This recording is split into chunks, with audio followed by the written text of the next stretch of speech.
C'est toujours un grand plaisir de prendre le temps de bavarder avec un gars que j'aime beaucoup, de Laval, Québec, et coach du Rocket, Pascal Vincent. Pascal, comment tu vas, mon ami? Ça va très bien, merci. Et toi? Excellent. Pascal, on a franchi le premier tiers, ou à peu près, on va pas chicaner de 2-3 matchs, là. Premier tiers de la saison dans la Ligue américaine.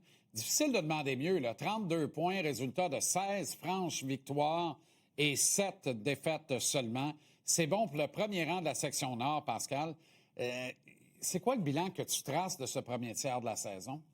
Euh, Écoute, on a eu un mois de novembre excellent. On jouait pour 818. On est une équipe qui peut jouer, je dirais, n'importe quel style physique, offensif. On défend bien. On donne pas grand-chose. La chimie d'équipe est exceptionnelle. Les gars se tiennent bien ensemble. Bons vétérans. On a des jeunes. Cette année, on a plusieurs joueurs qui ont fait leur premier pas dans la Ligue nationale. Donc, ça, c'est excitant. C'est une bonne deuxième saison jusqu'à présent. C'est ta deuxième campagne, Pascal, ton deuxième tour de piste complet à Laval. Quelle est la plus grande nuance que tu vois par rapport peut-être à la saison passée? Mélange jeunesse-vétéran est à peu près comme l'an dernier. Il n'y a pas de problème de ce côté-là. Est-ce que c'est justement l'esprit de corps, l'esprit de groupe qui anime tes troupes? C'est ça la grosse nuance cette année? Ben, écoute, l'an passé et cette année, ce que je peux voir, c'est la qualité de nos jeunes joueurs. C'est des joueurs qui veulent être coachés, c'est des bonnes personnes, des bons coéquipiers, puis ils veulent apprendre. Mais le potentiel est phénoménal. On est une des équipes les plus jeunes dans la Ligue nationale, sinon la plus jeune, là, tout dépendamment des soirs. Mais tu sais, pour beaucoup d'équipes, Jean-Charles, ces joueurs-là seraient dans la Ligue américaine, mais ils jouent avec le Canadien. Malgré tout ça, on a un paquet de bons jeunes qui poussent, entourés de bons vétérans. Je pense que c'était une bonne recette l'an passé. C'est une bonne recette cette année. On a différents types de joueurs à toutes les positions. Et gardien de but, on est dans une position très favorable. Mais je pense que, tu sais, je me répète, mais ce qu'on a fait comme repêchage, Nick, Bob Ruff, Martin Lapointe, leur job a été phénoménal. Pascal, on va personnaliser un peu l'entrevue, si tu permets, avec certains de tes joueurs qui nous intéressent, disons, plus particulièrement. On a vu la maison mère, hein, l'équipe première, le Canadien, procéder à des rappels depuis le début de la campagne. L'an dernier, on a quasiment l'impression que ça prenait un accident d'autocar avec le grand club pour qu'on rappelle des gars de Laval. Évidemment, c'est une boutade, là, mais tu comprends où je vais aller avec ça. Alors, j'imagine que ça, c'est bon, justement, pour l'esprit de corps d'un groupe dans la Ligue américaine, pour redynamiser ce groupe-là, parce que, tu disais, hey, peut-être que demain, c'est mon téléphone à moi qui va sonner à 7 heures le matin. Là. Ben, ce que ça fait plusieurs choses. Voici ce que je sais de mon expérience. Le gars qui est appelé, il est très heureux. Ceux qui sont pas appelés sont un peu moins heureux. Puis c'est normal. Si c'était le contraire, ça serait différent. Mais de la façon dont ils réagissent, euh, je suis vraiment très impressionné. Je ressens pas une différence dans leur attitude, ceux qui sont pas rappelés. Mais le fait d'avoir des Davidson rappelés, Jacky, Beck, euh, Engstrom, éventuellement, ça va être Reinbacker, je ne sais pas quand, mais ça va être éventuellement. Ça fait en sorte que le rêve qu'ils ont de jouer pour le Canadien, pour jouer dans la Ligue nationale, tu peux quasiment y toucher. Là. C'est un rappel, est-ce que ça va être permanent ou pas, mais tu peux y toucher. Donc, ça te donne un barème aussi, à savoir sur les choses sur lesquelles tu dois travailler, t'améliorer. Tu sais, Engstrom il est revenu ici, mais il nous dit ça va vite. Effectivement, ça va très vite dans la Ligue nationale, mais après sa première game, il était plus confortable. Donc, ça nous donne des sujets de conversation pour aider les jeunes à s'améliorer. Mais l'aspect que les gens connaissent pas, c'est ceux qui n'ont pas été rappelés au moment des rappels. Moi, je suis vraiment très impressionné de la façon dont ils réagissent et de la façon dont ils travaillent au quotidien. Pascal, on a vu des gars être rappelés à Montréal, retourner à Laval, et on constate, là, quand on regarde leur rendement, qu'il n'y a pas de nuance ben quand ils reviennent avec toi à Laval. C'est-à-dire qu'ils arrivent, ils rejoignent le groupe immédiatement et ils continuent leur rythme de production comme il était au moment de leur rappel par l'équipe première à Montréal. Comment, qu'est-ce que ça te dit, en fait, sur la valeur des individus que tu diriges? Ben, puis c'est normal, c'est normal. Tu te fais appeler dans la Ligue nationale, ton RPM il est dans le rouge, puis là, tu redescends ici, c'est comme, faut jouer aussi les états émotionnels des individus, on est tous différents, mais jusqu'à présent, Flo Jacker revient, puis son premier match était excellent. On a un gars comme Blake qui était dans la Ligue nationale, mis sur les waivers. Je sais qu'il est un peu plus vieux, mais il arrive ici, il a un impact immédiat. Engstrom, même chose, il a bien fait. Beck. Ils ont tous bien réagi, mais je pense qu'ils voient la nécessité. De toute façon, je vais te dire, Jean-Charles, quand tu arrives ici à Laval, là, puis avec le groupe qu'on a, puis les standards qu'on a, tu n'as pas le choix de te traîner. Tu peux pas te traîner bottine. Ça marchera juste pas avec personne. Il y a cet aspect-là aussi, mais dans l'ensemble, tu as raison que dans le passé, là, des fois, ça prend plus de temps, mais jusqu'à présent, ça n'a pas été le cas. Pascal, Florian Jacquet est de retour avec toi. Personnellement, je m'attendais à ce qu'on le voit plus longtemps à Montréal. Je pensais que Jared Davidson, qui, à mon sens, est un prospect de la Ligue nationale comme Florian, il n'y a pas de doute, mais que je voyais peut-être moins prêt à ce moment-ci, retourne plus rapidement à Laval et qu'en contrepartie, Florian reste en haut avec le Canadien. As-tu été étonné, toi, de la décision qu'ont prise les décideurs du Canadien à ce sujet-là? Non, je suis pas surpris. Ça dépend des rôles aussi. Tu sais, on n'est pas là, je suis pas là au quotidien, là. Je parle beaucoup avec surtout Sedgey, John Sedgwick, mais je suis pas là au quotidien, les pratiques, comment ça fonctionne, l'environnement, ce qui se passe sur la route, donc dans la chambre. Donc, c'est pas des choses qui me surprennent. C'est deux très bons jeunes joueurs, puis deux très bonnes personnes. Donc, tu sais, les deux fit dans un environnement à Montréal ou à Laval. Maintenant, ce qu'ils ont besoin, puis ce qu'ils voient, non, ça m'a pas surpris. Tu as parlé d'Adam Ekstrom, Pascal. Autre surprise, parce que, pour ma part du moins, quand il a été rappelé, j'ai dit Eureka enfin. Et je me suis dit, ce gars-là ne bouge pas. Non seulement il ne retourne pas à Laval, mais il ne sort plus de l'alignement. Dans mon échelle de valeur à moi, du moins, là, je le vois devant actuellement des gars comme Harbour et Jaden Struble avec le Canadien. Bon, et en même temps, quand je le regarde avec vous autres en bas, il avait l'air trop fort pour la Ligue, je te le dire comme je le pense. Alors moi, ça m'a surpris un peu qu'il ne s'établisse pas immédiatement avec le Canadien. Qu'est-ce que tu en penses, toi? Tu sais, Jean-Charles, ces jeunes joueurs-là, là, il faut qu'ils jouent. Ils doivent avoir des minutes, ils doivent être mis dans des situations importantes. On fait la même chose avec certains joueurs, on les envoie dans la East Coast. Tu sais, il n'y a rien comme jouer des matchs, tu peux pratiquer, puis surtout dans la Ligue nationale, surtout avec la cédule qu'ils ont présentement, tu pratiques pas, tu touches à la glace, tu es tout seul, il y a juste 3 4 joueurs. C'est mieux de jouer des matchs. Je pense que pour sa progression, c'est la décision la plus logique, puis ça va bénéficier le jeune joueur. Donc, dans ces circonstances-là, puis bon, s'ils en ont besoin demain, on est juste l'autre bord de la rivière. Là. Fait qu'ils peuvent le rappeler et aller jouer s'il se passait quelque chose. On n'est pas tellement loin. C'est aussi l'opportunité d'être si proche un de l'autre. Ça nous permet d'envoyer des joueurs à Laval, ça nous permet d'envoyer des joueurs à Trois-Rivières ou faire des rappels. Mais je pense que le but ultime, c'est que nos joueurs jouent des matchs qui soient mis dans des positions de match plus que juste pratiquer. Pascal, tu as évoqué David Runbacker. À quel point il est proche de venir faire un petit tour dans le show? Là? À quel point il est proche d'un rappel avec le grand club pour voir si tous les apprentissages qu'il reçoit en bas, il est capable de les métamorphoser en équipe première?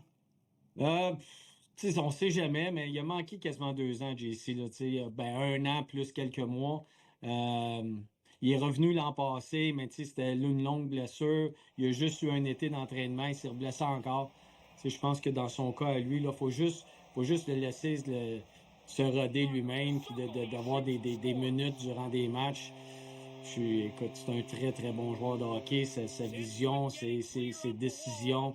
C'est juste une question, dans son cas, lui, puis je parlais à quelqu'un ce matin par rapport à lui. C'est un jeune homme qui est relativement grand. Son coffre, il va s'élargir, il va devenir plus fort physiquement. Il est très bon dans le gym. C'est un gars qui n'a pas besoin de le pousser dans le gym sur la glace. Son éthique de travail est excellente. C'est un jeune homme qui est relativement mature aussi dans ses décisions sur la glace. Donc, c'est juste une question de temps. Quand, je ne sais pas, mais pour l'instant, je pense qu'il est à la bonne place. En fait, je me suis mal exprimé, Pascal.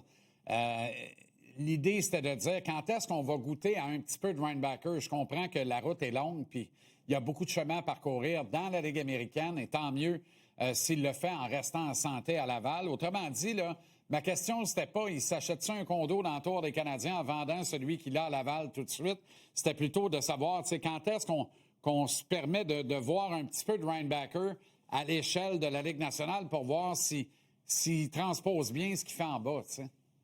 Ben, on sait jamais. Ça peut être bien, c'est peut-être bientôt, c'est peut-être pas cette année du tout. Je pense que dans son cas à lui, là, c'est d'établir cette confiance-là, de vraiment, tu sais, faut pas oublier, là, c'est un jeune Européen qui arrive ici dans un système de jeu complètement différent, dans un environnement différent, avec des nouveaux coachs, avec des nouveaux coéquipiers, dans une langue différente. La bouffe est différente, tout est différent, la façon de vivre. Puis, là, puis avec ça, il y a 2 blessures. Tu sais, tu regardes tout ça, là, puis de la façon dont il se comporte, moi, je suis vraiment très impressionné. Ça peut prendre du temps à l'occasion, surtout pour des jeunes joueurs, avec la pression d'être drafté en première ronde vers les Canadiens de Montréal, puis comment il réagit dans tout ça. Euh, ça me donne bon espoir qu'éventuellement, il n'y aura pas de problème. Mais pour l'instant, il faut qu'il joue des minutes. Puis il sera rappelé quand il sera rappelé. Mais comme je disais tantôt, JC, je pense que présentement, il est à la bonne place. Il faut qu'on parle de Jacob Fowler, un oiseau rare. Là, les gens disent les gardiens le sont tous. C'est vrai, ils le sont tous un peu. Mais c'est la prochaine grosse affaire à Montréal. Les prochaines grosses pattes du Canadien s'appellent Jacob Fowler. Je pense qu'il n'y a personne qui en doute, en tout cas dans l'organisation, et de moins en moins dans le public. À quel point c'est un vrai pro, Pascal? Un pro jusqu'au bout des ongles avec tout ce que ça implique, là, c'est-à-dire une contre-performance, se relever et être étincelant au match suivant. L'attitude du pro du matin au soir, on and off the ice, là, sur la glace et à l'extérieur de la patinoire. Bref, tout ce qu'il représente, comment il est capable de scanner et faire son autoportrait en disant, voilà ce sur quoi je dois travailler, puis je vais le faire. Tu sais, des échanges avec vous autres, avec les coéquipiers. À quel point c'est un extraordinaire pro potentiel. Jusqu'à présent, je dois admettre qu'il est très impressionnant au niveau de son attitude, son éthique de travail, sa compréhension de ce qui doit être fait, les choses sur lesquelles il doit travailler. Mais je pense qu'une de ses plus grandes qualités vient de son leadership. C'est un très, très bon coéquipier. Autant avec l'autre gardien de but qu'avec les joueurs. Sa façon dont il s'intègre dans un groupe, la façon dont il est capable de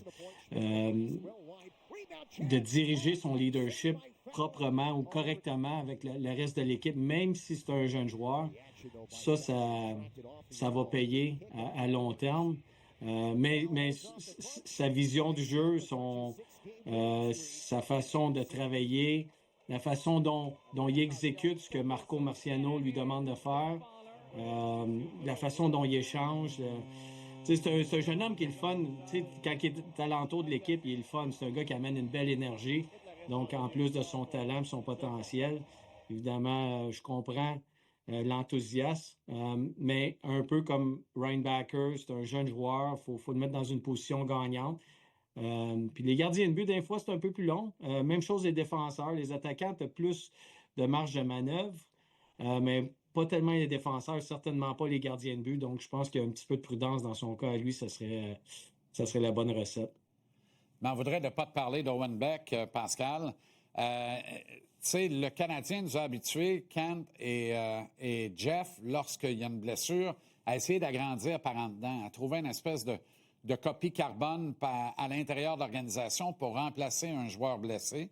Il y a eu de multiples blessures chez le Canadien depuis le début de la saison. Et quand Alex Newhook, qui donnait de l'excellent hockey à l'organisation, est tombé au combat, tout de suite, moi, j'ai pensé à Owen Beck en disant, bon, Owen Beck peut essayer d'être la copie carbone d'Alex Newhook. Et finalement, bon, ben, dans les rappels, c'est pas concluant dans le cas de Beck, qui est le 3e choix total du Canadien, mais le premier de la 2e ronde à l'encan de 2022. Donc, il y a plus de 3 ans et demi maintenant qu'il a été réclamé au repêchage. Qu'est-ce que ce gars-là fait de pas assez correct encore? Comment il doit s'y prendre? Qu'est-ce qu'il doit faire différemment? Comment il doit aborder mentalement sa game pour être capable de graduer de la bonne manière dans la Ligue nationale puis se trouve une chaise? Là? Écoute, j'ai tellement de réponses pour toi en ce moment. C'est un jeune homme qui est très cérébral. Il étudie beaucoup. Quand tu lui parles de hockey, quand on parle de son cheminement, de où il doit aller, comment il doit atteindre ça, il est très, très cérébral. C'est un jeune homme qui est fort physiquement, qui a des pieds très rapides, qui peut jouer physique. Il a marqué des buts dans le passé. Il a gagné partout où il a passé.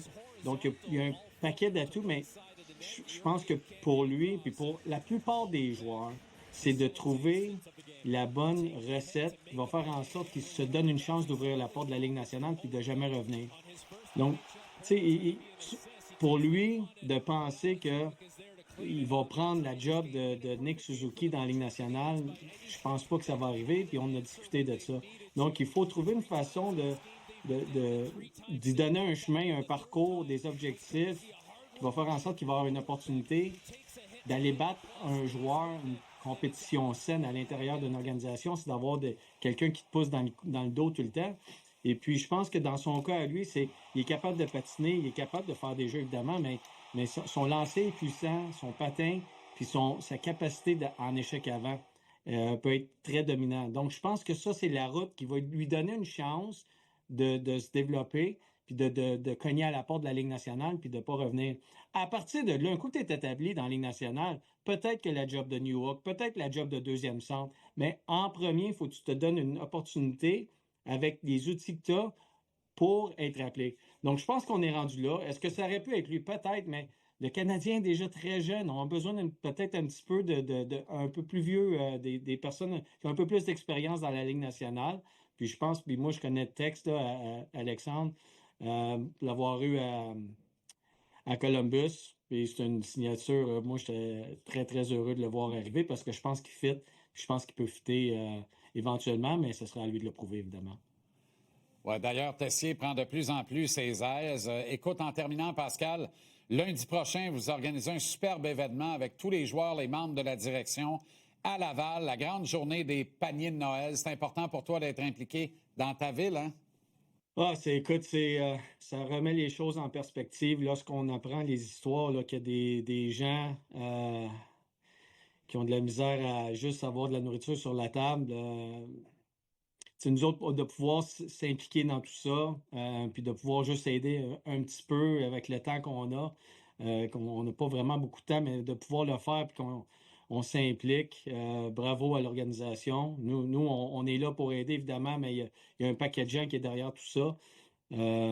Ça remet les choses en perspective. Tu sais, tout ce qu'on peut vivre dans une saison de hockey, les hauts, les bas, les victoires, les défaites, les chicanes, tu sais, les pratiques, tout ça, là, à un moment donné, de pouvoir faire ce genre de petites choses-là qui va prendre quelques heures de notre journée, mais de pouvoir aider un petit peu, ça nous rend très fiers, très heureux de pouvoir le faire. Ça remet valeur à la bonne place. Excellent temps des fêtes.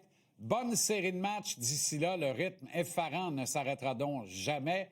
Et ça a l'air que c'est pour ça qu'on aime ça. Pascal Vincent, toujours un plaisir. Merci de la générosité du propos. Salut Pascal, à bientôt. Merci beaucoup. Bonne journée.